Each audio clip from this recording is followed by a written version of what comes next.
Hello everyone, my name is Archana Pol, lecturer from Pravara Medical Trust, College of Pharmacy, Shevgaon.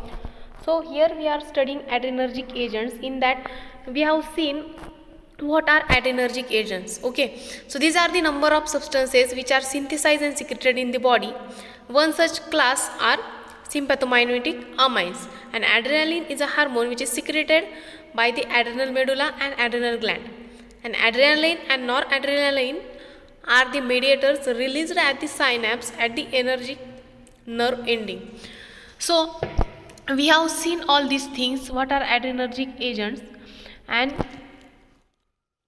the number of functions. Pharmacology, adrenaline evolves.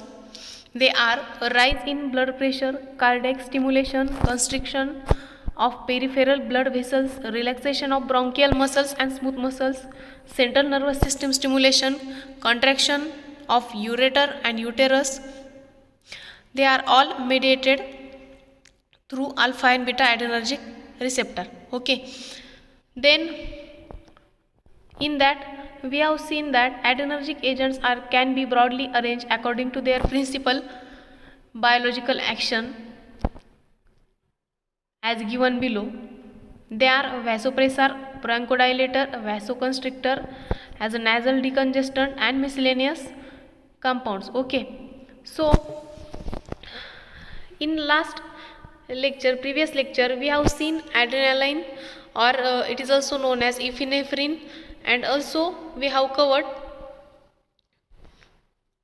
noradrenaline acid tartrate. Okay, so today we are going to discuss the further drugs. So in that, first is isoprenaline sulfate, which is also called as isoproterenol sulfate.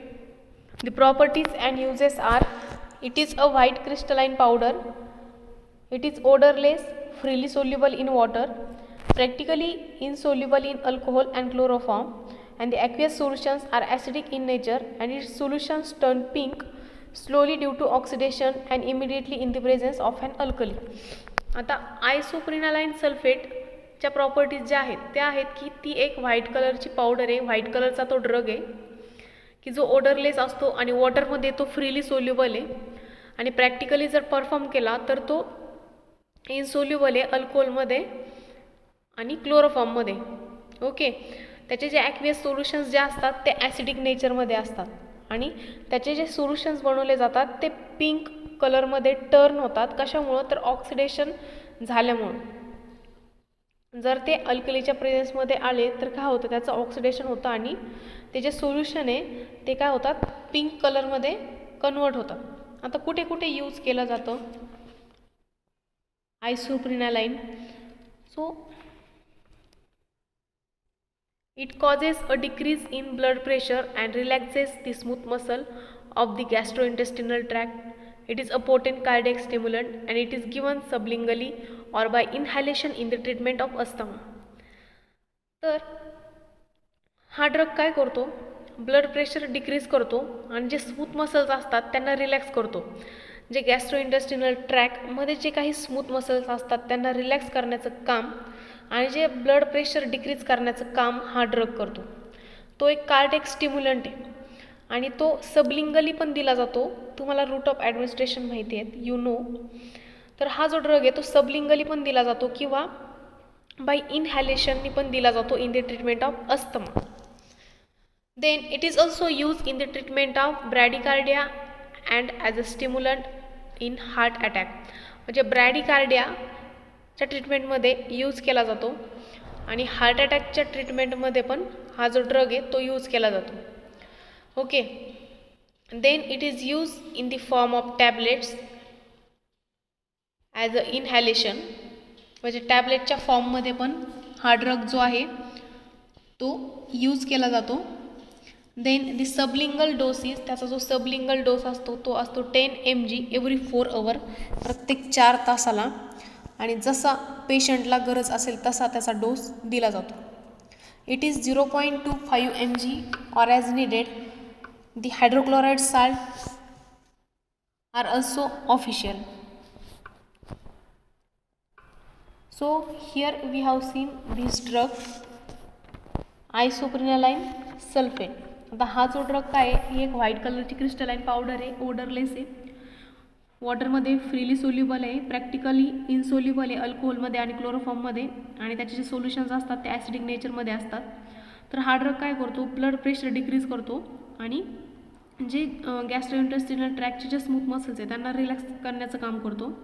तो एक cardiac stimulant आहे हा drug, आणि सबलिंगली दिला जातो किंवा अस्थमाच्या ट्रीटमेंटमध्ये inhale करू शकतो आपण. It is also use in the treatment of bradycardia and also as a stimulant in heart attack. म्हणजे हार्ट अटॅकच्या ट्रीटमेंटमध्ये स्टिम्युलंट म्हणून पण आपण त्याला यूज केला जातो. त्यानंतर जो नेक्स्ट ड्रग आहे तो आहे फिनिलेफ्रिन हायड्रोक्लोराईड. फिनिलेफ्रिन हायड्रोक्लोराईड त्याच्या प्रॉपर्टीज ज्या आहेत, it is a white crystalline powder, highly soluble in water and alcohol. It is affected adversely by light. The aqueous solutions are acidic in nature. Aqueous solutions are sterilized by filtration method. Its preparations are incompatible with butane, and it is active orally. With oral administration, the side effects are less. Okay. तर ही एक white कलरची crystalline powder आहे की जी वॉटरमध्ये जास्त soluble असते आणि तसेच अल्कोहोलमध्ये पण सोल्युबल असते. तसेच ती लाईटमुळं अफेक्ट होते आणि त्याचे जे ॲक्वेस सोल्युशन्स जे असतात ते ॲसिडिक नेचरमध्ये असतात आणि ते जे ॲक्वेस सोल्युशन्स बनवले जातात ते स्टरलाइज केले जातात with the help of filtration method. आणि ब्युटॅकिनसोबत त्याचे जे प्रिपरेशन असतात ते इनकम्पॅटेबल असतात आणि तो ओरली ॲक्टिव्ह आहे आणि ओरली जर ॲडमिनिस्ट्रेशन केलं तर त्याचे साईड इफेक्ट कमी असतात. ठीक आहे. आणि 0.25% solution is use to reduce nasal congestion and hay fever. तर 0.2% सोल्युशन एवढं यूज केलं जातं नॅसल कंजेशनसाठी आणि हे फेवरमध्ये, कारण हे फेवर म्हणजे रिनिटिस आपण म्हणू शकतो की ज्याच्यामध्ये आईज वॉटरी होतात, इचिंग होतं. It is also use as a mydriatic agent. Mydriatic agent म्हणून पण तो यूज केला जातो. Being a vasoconstrictor it produces the action of local anaesthetic. Vasoconstrictor असल्यामुळं तसेच तो काय करतो, लोकल ॲनेस्थेटिक ॲक्शन पण प्रोड्यूस करतो. It is a systematically use in the treatment of hypertension. हायपरटेन्शनच्या ट्रीटमेंटमध्ये हा ड्रग यूज केला जातो. And as a intramuscular or subcutaneous injection. The dose is 5 mg and intravenous dose is 500 mg. हा त्याचा dose दिलेला आहे. नेक्स्ट जो क्लास आहे तो आहे इफेड्राईन अँड अदर कंपाऊंड्स. त्याच्यामध्ये फर्स्ट आहे इफेड्राईन. इफेड्राईन हे एक अल्कलॉइड आहे की जे इफेड्राच्या व्हेरियस स्पेसिसपासून ऑप्टेन केलं जातं किंवा सिंथेटिकली पण ते ऑप्टेन केलं जातं. त्यानंतर ते काय असतात, एक कलरलेस क्रिस्टल्स असतात किंवा व्हाईट क्रिस्टलाइन पावडर असते. त्याला एक स्लाइट ॲरोमॅटिक ओडर असते की जे वॉटरमध्ये सोल्युबल असते, क्लोरोफॉर्ममध्ये सोल्युबल असते. ही जे पावडर आहे, हा जो ड्रग आहे तो वॉटर, क्लोरोफॉर्म आणि इथरमध्ये काय सोल्युबल आहे. It gradually decomposes on exposure to light. जर लाईटच्या कॉन्टॅक्टमध्ये इफेड्राईन आलं तर ते ग्रॅज्युअली डिकम्पोज होतं. And it readily combines with acid to form a salt. म्हणजे काय होतं, रॅडियली ते ॲसिडसोबत कंबाईन होतं आणि त्याचे साल्ट्स तयार होतात आणि त्याचे जे ॲक्वेस सोल्युशन्स जे बनवले जातात ते अल्कलाईन टू लिटमस असतात. ओके. आणि हा जो इफेड्राईन आहे जेव्हा तो वॉटरमध्ये सोल्युबल होतो ते एक अल्कलाईन सोल्युशन देतो. And it is incompatibilities may occur due to alkalinity. आणि अल्कलाईन असल्यामुळं अल्कलाइनिटीमुळं काय होतं, इनकम्पॅबिलिटीज ऑकर होतं. आता इफेड्राईन कुठे कुठे यूज केला जातो. It has a longer duration of action than adrenaline. तर ॲड्रेनालिनपेक्षा त्याची ड्युरेशन ऑफ ॲक्शन, त्याचा जो ॲक्शन दाखवण्याचा जो टाईम आहे तो लॉंगर आहे, म्हणजे जास्त वेळासाठी तो ॲक्शन दाखवतो. ठीक आहे. It has a mydriatic action which is valuable in ophthalmology. It has a powerful CNS stimulation action which adrenaline does not have. It is used in the treatment of myasthenia gravis. It acts as a vasoconstrictor. Okay.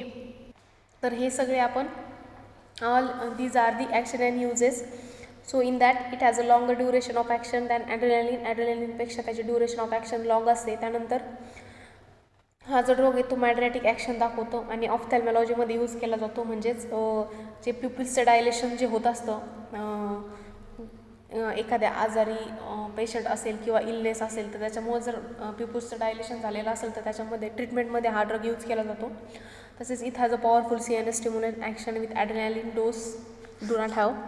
त्याच्यामध्ये CNS स्टिम्युलेशनचे जे action आहे ती powerful आहे, जी ॲड्रेनालिनमध्ये नसते. It is use in the treatment of myasthenia ग्रॅव्हिस.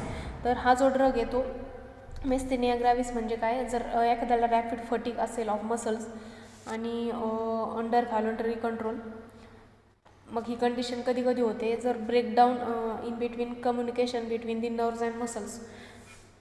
म्हणजेच आपण म्हणू शकतो की जर जे आपल्या नर्व्स आहेत आणि मसल्स आहेत त्यांच्यामध्ये जर प्रॉपर कम्युनिकेशन नसेल किंवा रॅपिड फटीग जो येतो किंवा विकनेस जो येतो त्यालाच आपण मायस्थेनिया ग्रॅव्हिस असं म्हणू शकतो. तसेच हा जो ड्रग येतो व्हॅसोकन्स्ट्रिक्टर म्हणून देखील ॲक्ट करतो.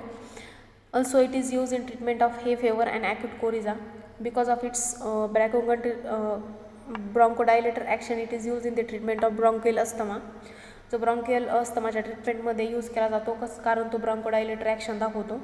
इफेड्राईन इज अ रिस्पायरेटरी स्टिम्युलंट. तो एक रिस्पायरेटरी स्टिम्युलंट आहे आणि त्यामुळं useful in treating morphine and बार्बिच्युरेटचा जर ओव्हरडोस झाला तर त्याच्या ट्रीटमेंटमध्ये हा ड्रग यूज केला जातो. तसेच हा जो ड्रग आहे इफेड्राईन हा टॅबलेटच्या फॉर्ममध्ये कॅप्सूलच्या फॉर्ममध्ये अवेलेबल आहे. It is a common ingredient of copper mixture and the usual dose is 25 mg. Then next is the pseudoephedrine. It is a stereoisomer of ephedrine. It is usually used in the form of hydrochloride and useful as an bronchial decongestant. हा जो drug आहे तो काय आहे, it is use in the form of हायड्रोक्लोराईडच्या फॉर्ममध्ये use केला जातो आणि ब्रॉन्कियल डिकंजेस्टन म्हणून तो ॲक्ट करतो. त्यानंतर जो सेकंड लास्ट जो क्लास आहे तो आहे ब्रॉन्कोडायलेटर ड्रग्स. त्याच्यामध्ये आपण बघणार आहे साल्ब्युटॅमॉल. साल्ब्युटॅमॉल तुम्ही लास्ट इयरमध्ये पण बघितलेलं आहे. It is almost a white crystalline powder जी प्रॅक्टिकली सोल्युबल असते वॉटरमध्ये आणि अल्कोहोलमध्ये जास्त सोल्युबल असते. तसेच ही जी पावडर आहे साल्ब्युटॅमॉल ही साल्टच्या फॉर्ममध्ये यूज केले जाते की जे वॉटरमध्ये सोल्युबल असतात आणि त्याचं जे स्टोरेज आहे ते दिलं आहे त्यांनी. It must be stored in well close container and protected from light and it is use in the form of tablet or injection. टॅबलेटच्या फॉर्ममध्ये तसेच इंजेक्शनच्या फॉर्ममध्ये हा जो ड्रग आहे तो यूज केला जातो. It is a sympathomimetic drug use as a bronchodilator and in premature labour. हा काय एक सिम्पॅथोमायमॅटिक ड्रग आहे, तो ब्रॉन्कोडायलेटर च्या ट्रीटमेंटसाठी यूज केला जातो. तसेच प्रीमॅच्युअर लेबरमध्ये यूज केला जातो. त्याचा जो युजल डोस असतो तो 6 to 16 mg एवढा असतो आणि त्याचा जो डिवायडेड डोस असतो तो ब्रॉन्कोडायलेटर म्हणून असतो. It is given intravenous infusion by intravenous infusion 3 to 20 mg per minute according to the response of the patient. म्हणजे हा जो ड्रग आहे तो इंट्राव्हेनस इन्फ्युजननी दिला जातो. 3 ते 20 mg पर्यंत त्याचा जो डोस असतो तो पर मिनिटासाठी असतो आणि पेशंटचा रिस्पॉन्स जसा असेल, पेशंटला गरज जशी असेल तसा हा डोस दिला जातो. तर हे जे बघितले आपण ते बघितले त्याचे युजेस की तो काय एक सिम्पॅथोमायमॅटिक ड्रग आहे, तो ब्रॉन्कोडायलेटर म्हणून यूज केला जातो. तसेच प्रीमॅच्युअर लेबरमध्ये यूज केला जातो.